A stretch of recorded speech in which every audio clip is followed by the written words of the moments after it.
Buenas tardes, soy la doctora Marinela Oviedo. Vamos a dar inicio a la clase introductoria de la asignatura Fenómenos de Transporte Avanzado.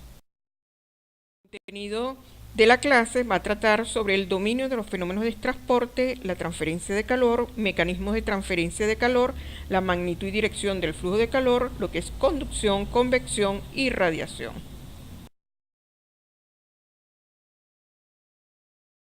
El dominio de los fenómenos de transporte abarca la revisión de contenidos sobre transferencia de calor, transferencia de masa y dinámica de fluidos. Y vamos a hacer su estudio bajo un enfoque macroscópico. La transferencia de calor se define como la transferencia de energía debido a una diferencia de temperatura entre dos cuerpos. La fuerza impulsora de esta transferencia de calor es la diferencia de temperatura. Entre mayor sea esa diferencia, mayor es la razón de la transferencia. En cuanto a la dirección y el flujo de calor, este fluye desde la temperatura más elevada hacia la temperatura más baja. De esta manera, el calor es la energía en tránsito desde un sistema con alta temperatura a otro con baja temperatura. Fluye desde la región con temperatura más alta hacia la región con temperatura más baja. Los tipos de transferencia de calor son la conducción, la convección y la radiación.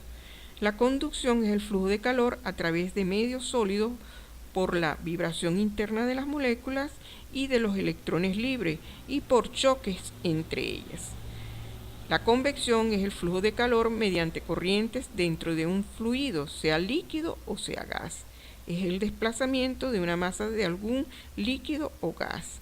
La radiación es la transferencia de calor por medio de ondas electromagnéticas.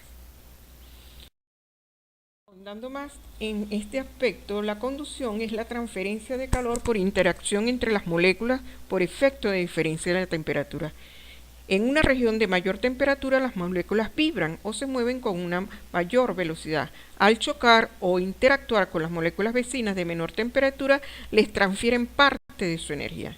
En cuanto a la convección, es la transferencia de calor en la que un fluido en movimiento recibe o cede energía a una interfaz.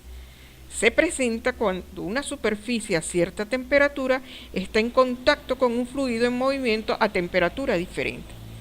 Y por último, la radiación es la transferencia de calor que se realiza a través de ondas electromagnéticas. No requiere de un medio material, por lo cual se puede transmitir a través del vacío.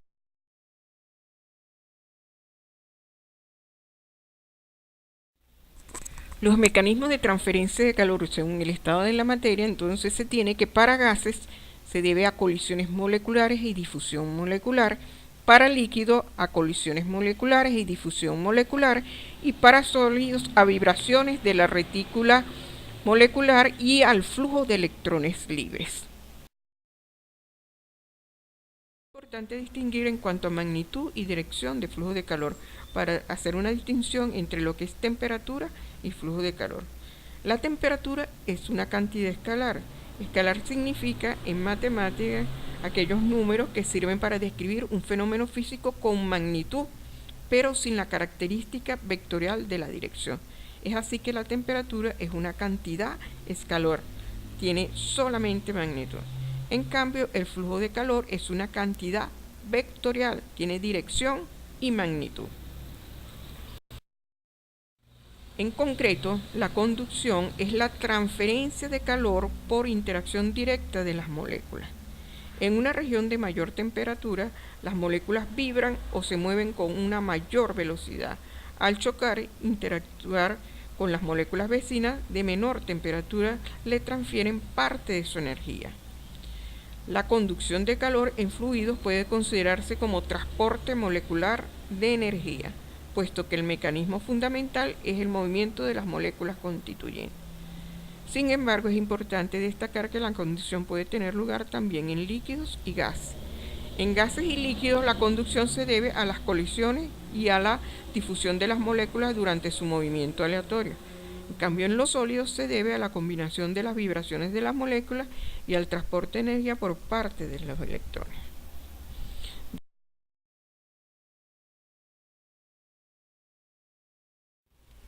De esta manera hemos concluido esta clase introductoria de fenómenos de transporte avanzado. Muchísimas gracias.